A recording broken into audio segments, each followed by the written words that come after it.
أرسله مبشرا ونذيرا بين يدي الساعة وقال صلى الله عليه وسلم আল্লাহ তাআলা কাছে লাখ কোটি শুকর যেমন আল্লাহ তাআলা আমাদেরকে দুনিয়ার ফিতনা ফাসাদ থেকে ফারেক করে আল্লাহ তাআলা দিন এক মজলিসে আসার এবং বসার এবং কি আসরের 4 রাকাত নামাজ জামাতের সাথে আদায় করার তৌফিক দান করেছে। সেই জন্য আল্লাহর কাছে মহান আল্লাহর দরবারে শুকরিয়া আদায় করে আলহামদুলিল্লাহ।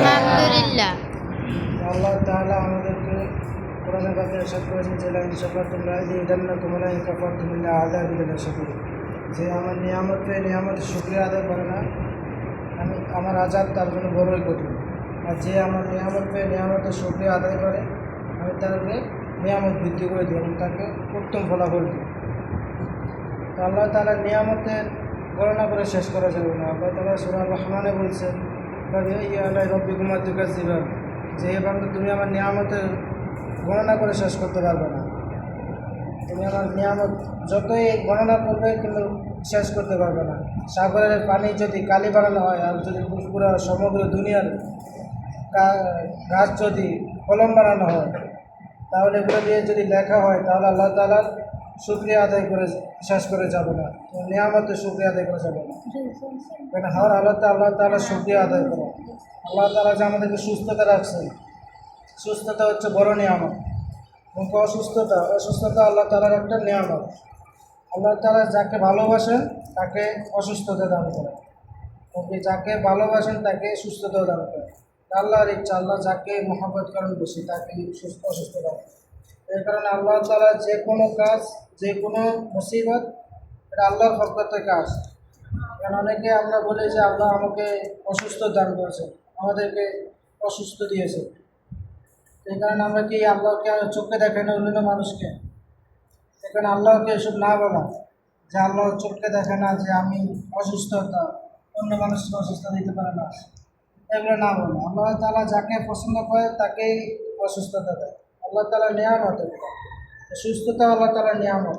আমরা যদি হসপিটালে যাই তাহলে দেখবেন অজরে আপনার চোখ দিয়ে পানি চলে আসবে, কারণ সেখানে অনেক অসুস্থ মানুষ আছে, কারণ তারা জানে 1 সেকেন্ডের কতটুকু মূল্য। ঠিক না? কারণে আল্লাহ তাআলা যে আমাদেরকে সুস্থতা দিয়েছে, আপনি যদি রাস্তাঘাটে চলেন, যার একটা হাত নাই সে জানে হাতের কী মূল্য, যার চক্ষু নাই সে জানে চোখের কী মূল্য। কারণ আমরা যে দুনিয়াটা দেখতেছি, দুনিয়ার নাচ দিয়ে আমরা দেখতেছি, আর যে দেখতে পাচ্ছে না তাকে জিজ্ঞাসা করলে সে উত্তরটা পাওয়া যাবে যে দুনিয়ার নিয়ামতের উপভোগ সে কেমন করতেছে। এখানে আল্লাহ তাআলা যে আমাদেরকে দুটো চক্ষু দিয়েছে, আমাদের দুটো হাত দিয়েছে, এই হাত দ্বারা আমরা অনেক কিছু করতে পারি। এমনকি আমরা খাওয়া দাওয়া করতে পারি, আমরা কাজ কামাই করতে পারি, এমনকি খেলাধুলাও করতে পারি, অনেক কিছু করতে পারি। এবং আল্লাহ তাআলা যে আমাদেরকে দুটো পাও দিয়েছে, এই পাও দ্বারা আমরা মসজিদে আসতে পারি, পাও দ্বারা আমরা সব জায়গায় যেতে পারি, যে কোনো ময়দানে, যে কোনো খেলার মাঠে আমরা সব জায়গায় যেতে পারি। এবং আল্লাহ তাআলা যদি আমার চোখ করে এখানে না দিয়ে যদি এখানে দেওয়া হতো তাহলে অনেক মুসিবত হতো। আমাদের কান যদি এখানে না দিয়ে যদি পিছনে দিত তাহলে শুনতে আমাদের অসুবিধা হতো। আমাদের যে নাকটা যদি এখানে না দিয়ে যদি পিছনে দিতাম, আমরা কোনো কিছু খাওয়ার আগে আমরা পেছনে নিতাম, তারপর আগে মুখে দিতাম। আমাদের যে জিহ্বাটা আছে, জিহ্বাটা অনেক মূল্যবান, কারণ এই জিহ্বা দ্বারা আমরা 360টি স্বাদ গ্রহণ করতে পারি। আপনি এক প্লেটে অনেক কিছু খাবার নেন, সব কিছু স্বাদ আপনি গ্রহণ করতে পারেন। কারণ আল্লাহ তাআলা যেই জিনিস দিয়েছে সেই জিনিস করে আপনার করে থাকা উচিত, এমনকি সেই জিনিসের কদর করা উচিত। আপনাকে যেই জিনিস দেওয়া হয়েছে সেই জিনিসের শুকরিয়া আদায় করা উচিত। আপনার চোখটা যদি সামান্য সেকেন্ডে যদি বন্ধ করে দেন, দেখবেন সব অন্ধকার, আবার ওপেন করেন দেখবেন সব আলো। আর যদি চোখটা যদি না থাকে, অথবা যদি আপনার কান না থাকে, তাহলে আপনার কানে মেশিন লাগানো হয়। অনেক মানুষ আছে কানে মেশিন দ্বারা শুনতেছে, কারণ আমরা জানি কানের অনেক মূল্য, নাকের অনেক মূল্য। কারণ যে কোনো কিছু আছে আল্লাহ তাআলা শুধু নিয়ামত, এগুলো গাছে আকাশে দেখেন, এমনকি জমিনে দেখেন, সব কিছু আল্লাহ তাআলার নিয়ামত। আকাশ থেকে পানি পড়তেছে, এমনকি বৃষ্টি বর্ষিত হচ্ছে, এগুলো আমাদের জন্য নিয়ামত শুরু। এমনকি এগুলো এখন গজব দিয়ে শুরু হয়। কিছু নিয়ামত এবং কিছু গজব, সব নিয়ামত আল্লাহ দেন না, কিছু গজবও চায়। কারণ অনেক সময় দেখবেন দুনিয়া একদিক দিয়ে ধ্বংস হয়ে যায়, কিন্তু আরেক দিক দিয়ে টিকে থাকে, কারণ ওই দিক দিয়ে গজব হচ্ছে আর এদিকে গজব নেই। কারণ আল্লাহ তালা আজাবও আছে, গজব, আর আজাবও আছে, নিয়ামতও আছে। আজাব গজব দুটোটাই আছে। তো আল্লাহ তালা যদি আমাদের এই নিঃশ্বাসটা আমাদের 1 সেকেন্ডের জন্য অথবা 1 মিলি সেকেন্ডের জন্য যদি নিঃশ্বাসটা আমরা বন্ধ করে দেয়, পুরো সমগ্র দুনিয়ার যদি অক্সিজেন আনে দেওয়া হয়, তাহলে আপনি সেই অক্সিজেনটা নিতে পারবেন না। কারণ অক্সিজেনের অনেক দাম, কিন্তু আল্লাহ তালার যে অক্সিজেনটা আছে আমরা এগুলোকে বিনামূল্যে নিতেছি। কারণ যে কোনো কিছু আছে সব কিছু একটা মূল্য থাকে, সব কিছুর একটা অজয় থাকে। সেই কারণে আল্লাহ তালা যে আমাদেরকে পছন্দ করছে বিধে আমরা এখানে টিকে আসি, আমাদেরকে কবুল করছে বিধে তো আমরা এখানে বসে আছি। করে তাকে সেই জায়গায় নিয়ে আসে। আল্লাহ তালা আমাদেরকে সবাইকে পছন্দ করছে, কবুল করছে বিধে আজ আমরা মসজিদে বসে আছি। আজকাল এই যে রাস্তাঘাটে হাটে বাজারে অনেক মানুষ আছে চলাফেরা করতেছে, কিন্তু তারা মসজিদে আসতে পারে না। আজান শুনতেছে কিন্তু মসজিদে আসতে পারে না। আর আমরা আজান শোনা মাত্র আমরা মসজিদে, কারণ আল্লাহ তালা আমাদেরকে কবুল করেছে।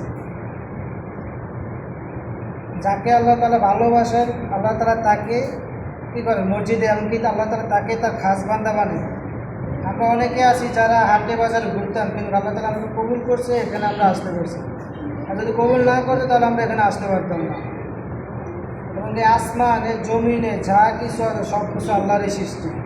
যদি আমরা যদি এখন আল্লাহ তালা ইবাদত না করি, আল্লাহ তালা হুকুম না মানি, আল্লাহ তালা হুকুম আহকাম যদি না মানি, নবীর তরিকা যদি না চলি, তাহলে কাল কিয়ামতের মাঝে আমাদেরকে ফয়সালা দিতে হবে, আমরা সেই জাহান্নামে যেতে হবে। আর জাহান্নামের দিনটা হচ্ছে বড়ই কঠিন, তাই না? জাহান্নামটা হচ্ছে অনেক বড় কঠিন।